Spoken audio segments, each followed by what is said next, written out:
ভাইরা আমার, এইভাবে করে হযরত ওমর গভীর রাত্রে ঘুরতেছেন। ঘুরে ঘুরে দেখেন এক বাড়ির ভিতরে আলো জ্বলতেছে, কান্নার আওয়াজ আসে। হুজুর ভিতরে ঢুকলেন হযরত ওমর, যে বলেন, ওগো মহিলা, তুমি তো বড় বেশি জালেম, এত রাত হয়েছে এখনো কেন তুমি রান্না করনি? ছেলেবেলেরা কান্দে কেন? মেয়ে লোককে বলতেছেন, আমি হে পথিক, তোমারে আমি চিনি না, তুমি আমার জালেম বলতে পারো না। 3 দিন পর্যন্ত আমি কিছু খাই নাই, আমার এই বাচ্চারা কিছু খায়নি, আজ তারা শুনতে চায় না, ঘুম আসে না, সেই জন্য হাড়ির ভিতরে পানি দিয়ে আর পাথর দিয়ে নাড়াচাড়া আমি করতেছি আর বলতেছি গোশত রান্না হতেছে, একটু পরে খাবি। ফাঁকি চুকি ওর মধ্যে গোশত বানা। হযরত ওমর বলেন, আমার যেন পা থরথর করে কেঁপে উঠল। এরা মদিনার লোক ছিল না, এরা ছিল বাইরের থেকে এসেছিল, তাবু গেড়ে এখানে রয়েছে। তারা মদিনায় বেড়াতে এসেছে, এসেই দুরবস্থায় পড়েছে। হযরত ওমর চলে গেলেন বাইতুল মালের কাছে গিয়ে, সেখানে তিনি আসলামকে ডেকে বললেন, আসলাম রে, শিগগির করে একটা বস্তা আনো, আটা ঢুকাও, তরি তরকারি ঢুকাও, বস্তার মুখ বন্ধ করো। বস্তার মুখ বন্ধ করা হলো। এবার ওই বস্তা ধরে হযরত ওমর বলেন, আসলাম বস্তাটা আমার মাথার উপরে উঠায় দেই। আসলাম বলেন, হুজুর বস্তা বহনকারী খাদেম তো আমি আছি, আপনি কেন মাথায় নেবেন? হযরত ওমর বলেন, না, এ বোঝা তোমার মাথায় দিব না, আমার বোঝা আমার মাথায় উঠায় দাও। যেহেতু আমি যে দৃশ্য দেখে এসেছি, আমার দেশের মধ্যে মানুষ না খায় রয়েছে, কিয়ামতের দিন আল্লাহর দরবারে আমার আসামি হওয়া লাগবে। আমার বোঝা আমার মাথায় উঠায় দাও। আর তার বোঝা মাথায় দিয়া আমিরুল মুমিনিন ছুটতেছেন, দৌড়াতেছেন। বুড়ির তাবু পর্যন্ত গিয়া তার বস্তা নামাইলেন, বের করে বলেন, মা রুটি বানাও তাড়াতাড়ি করে। হযরত ওমর নিজে তরকারি করতে লাগলেন, রান্না হয়ে গেল। ছোট্ট ছোট্ট বাচ্চাগুলি আমিরুল মুমিনিন নিজের কোলের উপরে বসাইয়া রুটি ছিঁড়া তরকারি মাখাইয়া খাওয়াইতেছেন আর বলছেন, মা তুমিও খাও। মহিলা দেখতে পাচ্ছি, হযরত ওমরের চোখ থেকে পানি পড়তেছি। মেয়ে লোকটি হযরত ওমরের দিকে তাকায় বলেন, ও আগন্তুক ব্যক্তি, আমি তো তোমাকে চিনি না, তোমার কোনো পরিচয় জানি না, তবে আমার মন বলে হযরত ওমরের মতো মানুষ খলিফা না হইয়া তোমার মতো মানুষ যদি খলিফা হতো, আমাদের ভাগ্য সুপ্রসন্ন হয়ে যেত। হযরত ওমর গভীর রাত্রে নিজের পরিচয় দিলেন না, বললেন, ও মা, তুমি খলিফার দরবারে কাল যাইও, সেখানে তুমি আমারে পাবে, তোমারে বেশি কিছু দেওয়ার ব্যবস্থা হয়ে যাবে। মহিলাটি পরের দিন চলে গেল, যায় দেখেন খলিফার দরবারে, যায় দেখেন যিনি বসে আছেন তিনি তো হযরত ওমর। রাত্রিবেলায় উনি তো গিয়েছিলেন। বুড়ি এসে বলেন, আমিরুল মুমিনিন, আমি বুঝি নাই, আপনার পরিচয় পাই নাই, রাত্রির বেলায় বস্তা মাথায় নিয়ে তরকারি কুটি যে কষ্ট আপনি করেছেন, আমারে আল্লাহর রাস্তে মাফ করে দেন। হযরত ওমর বিনীত ভাবে বলে, ওগো মা, তুমি আমার কাছে উল্টা মাফ চাইও না, আমি খাত্তাবের পুত্র ওমর তোমার কাছে মাফ চাই, আল্লাহর রাস্তে আমারে মাফ করে দিও। বিগত 3 দিন তোমার তাবুতে গিয়া খোঁজ দিয়ে তোমার খানা যে আমি দিয়ে আসতে পারি নাই, এই জন্য তুমি কিয়ামতের দিন আল্লাহর দরবারে আমারে আসামি বানাইও না। ও যুবক মুসলমান, কোন কালমাস, কোন লেনিন সারা জীবনে এমন একটা আদর্শ সেট করতে পেরেছে? তোমার শরীরের মাথা থেকে পা পর্যন্ত কি মুসলমানের রক্ত না? তুমি তো মুসলিম সন্তান। কিসের কালমাস, কিসের লেনিন? ওদের বুকে লাথি মেরে ফিরে আয় মুসলমান মদিনায়, আল্লাহ রাসূলের কাছে ফিরে আয়।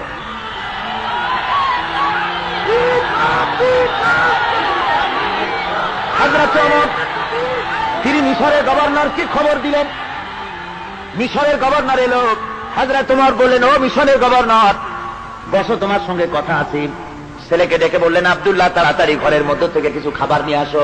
হযরত আব্দুল্লাহ শুকনা রুটি আর জাইতুনের তেল আনলেন।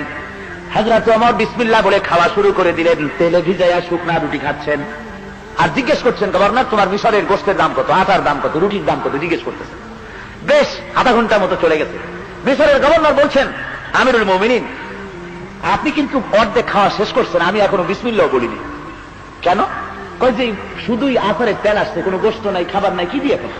হযরত ওমর বলেন, তোমার মুখ থেকে এই কথাটা বের করার জন্য এই অসময় আমি এই রুটিটা খাইছি। আমি শুনতে পেরেছি, রিলায়েবল সোর্সে জানতে পেরেছি, তুমি নাকি প্রতিদিন গোশত দিয়ে ভালো করে পেট পুরে আহার করো রুটি। কয় যে, হ্যাঁ হুজুর, আমি 3 বেলা গোশত রুটি খাই। হযরত ওমর বলছেন, তোমার মিশরের সমস্ত জনগণ এরকম খেতে পারে? কয় না, তা তো পারে না। হযরত ওমর বলেন, মিশরের গভর্নর, তোমার জনগণ সবাই যখন খেতে পারে না, একা মজা লুটতেছো, কিয়ামতের দিন তোমার এই জিহ্বা জাহান্নামের কেচি দিয়া কাটা হবে। ও গভর্নর শোনো, আমার মদিনায় দুর্ভিক্ষ দেখা দিয়েছে, আমার জনগণ সবাই খেতে পারে না গোশত রুটি, কেউ পারে কেউ পারে না। সেই জন্য আমি এই জৈতুনের তেল দিয়া আচার দিয়ে আমি রুটি খাই। আমি শপথ করেছি যেদিন আমার মদিনার সবাই গোশত রুটি খাইতে পারবে সেদিনও আমি গোশত খাবো। সুবহানাল্লাহ।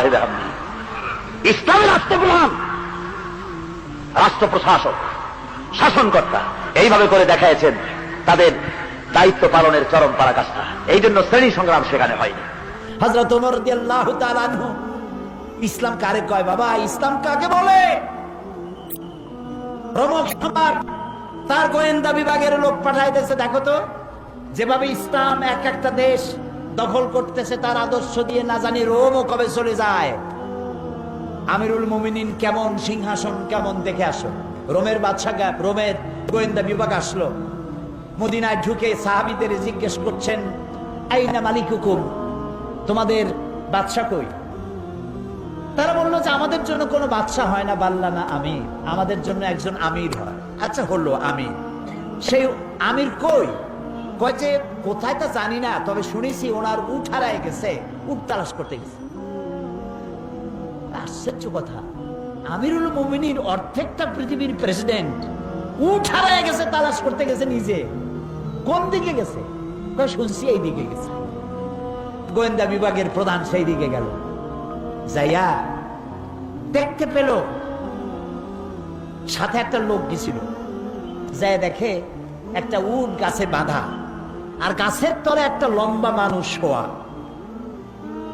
যখন শুইছিল তখন হয়তো গাছের ছায়াটা ছিল, বেলা গড়ে গেছে, গাছের ছায়া সরে গেছে, রোদের মধ্যে হাত মাথার তলে দিয়া শোয়া, উট বান্ধা, আর কপালের ঘামে মাথার নিচের বালি ভেজা। সাহাবী বললেন, এই হচ্ছে আমাদের আমিরুল মুমিনিন ওমর ইবনুল খাত্তাব রাদিয়াল্লাহু তাআলা। রোমের গোয়েন্দা বিভাগের প্রধান স্বাগতোক্তি মুখ থেকে বেরিয়ে গেল, ওমর আমার দেশের প্রেসিডেন্ট রাতের বেলায় দুর্গে ঘুমায়, চতুর্দিকে দুর্ধর্ষ সেনাবাহিনীরা বন্দুক উঁচু করে পাহারা দেয় সারা রাত, তারপরেও আমার বাদশার ঘুম হয় না। কোন ফাঁক দিয়া গুলে এসে পৈতৃক সম্পত্তি জীবন পাখি উড়ে যায়, আর তুমি কোনো পাহারাদার নাই, কোনো লোক নাই, জন নাই, এই নির্জন মরুভূমিতে একা একা শুয়ে আছো। নিশ্চয়ই তুমি তোমার জনগণের হক আদায় করেছো, তাই তোমার পাহারাদারের দরকার নাই। যিনি তোমারে বানাইছে সেই আল্লাহই তোমার পাহারাদার। এর নাম ইসলাম। শুধু নামাজ রোজা হজ যাকাতের নাম ইসলাম নয়, এর নাম ইসলাম।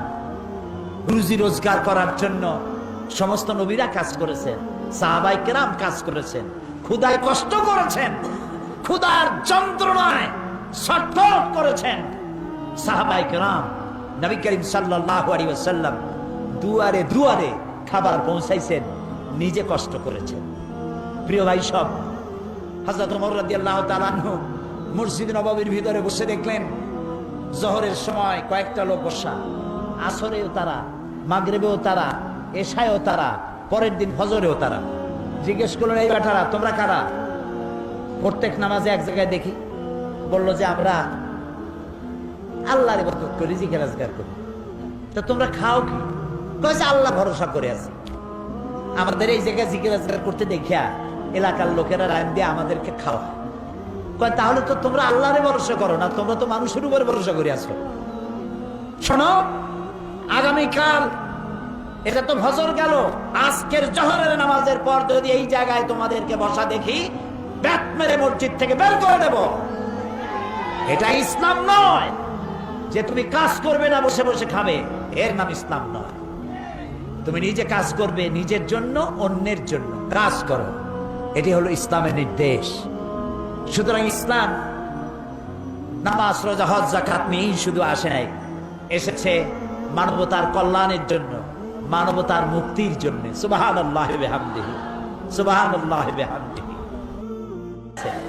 হযরত ওমর রাদিয়াল্লাহু তাআলা আনহু রাসূলের শিক্ষায় শিক্ষিত, কোরআনের শিক্ষায় শিক্ষিত আমিরুল মুমিনিন রাতের বেলায় ঘুরছেন। প্রজা পুঞ্জরা খাইয়ে আছে না না খেয়ে আছে, ইসলাম কারে কয়? তিনি দেখতে পেলেন একটা বাড়ির ভিতরে একটা পুরুষ বারবার ঢোকে গভীর রাত। গিয়ে প্রশ্ন করলেন, ভাই মিয়া, তুমি এই বাড়ির মধ্যে বারবার ঢোকে আর বাইরে হোক কেন? তুমি কেডা? কয় যে পথিক, আমি তো এই বাড়ির মালিক, বারবার ভেতরে ঢোকে আর বাইরে হোক কেন? বলছে পথিক, সে চেনে নাই আমিরুল মুমিনিনকে। বলছে, আমার মতো বিপদে জীবনে কেউ পড়ে নাই। বলে কিরকম? আমার ঘরে আমার বউ আসন্ন প্রসবা, এখনই বাচ্চা হবে, আমার ঘরে কোনো পুরুষও নাই, আমি ছাড়া কোন মেয়ে লোক নাই, আর আমি এই বিষয় সম্পূর্ণ অনভিজ্ঞ, কিছুই জানি না। আমার স্ত্রীর কষ্ট, আমার জীবন বেরিয়ে যাচ্ছে, আমি কোনো সাহায্য করতে পারছি না। হযরত ওমর রাদিয়াল্লাহু তাআলা আনহু বলছেন, অপেক্ষা করো, দেখি আমি তোমার কোনো সাহায্য করতে পারি কিনা। গোটা পৃথিবীর অর্ধেকটা পৃথিবীর প্রেসিডেন্ট খলিফাতুল মুসলিমিন আমিরুল মুমিনিন দৌড় দিলেন। কিছুক্ষণ পরে একটি মেয়ে লোক নিয়ে আসলেন। বাড়িওয়ালাকে বললেন, এখানে দাঁড়াও। মেয়ে লোকটি ভিতরে ঢুকাই দিলেন। কিছুক্ষণ পরে সেই মেয়ে লোক এসে আমিরুল মুমিনিনকে ডেকে বললেন, আমিরুল মুমিনিন, এই বাড়ির মালিককে বলেন আল্লাহ তাকে একটি পুত্র সন্তান দান করেছেন, পুত্রটিও সুস্থ, তার মাও সুস্থ। বাড়িওয়ালা তো আমিরুল মুমিনিন নাম শুনিয়া পায়ের তলা থেকে মাটি খসে গেছে। হযরত ওমর আমার জন্য কষ্ট করছে, দৌড়াইছে, কি আশ্চর্য, আমার তো বেয়াদবি হয়ে গেছে। তিনি করজোড়ে ক্ষমা চাইলেন, আমিরুল মুমিনিন, আল্লাহর রাস্তায় আমারে মাফ করে দেন, আপনি আমারে কষ্ট দিছি, আমি আপনাকে কষ্ট দিয়েছি, আমাকে ক্ষমা করুন। আর এই যে মেয়ে লোকটারে নার্স নিয়ে আসছেন, সেবিকা, কিছু টাকা আপনি তাকে দিয়ে দেবেন, এই টাকাগুলো আপনি নেন। হযরত ওমর বলেন,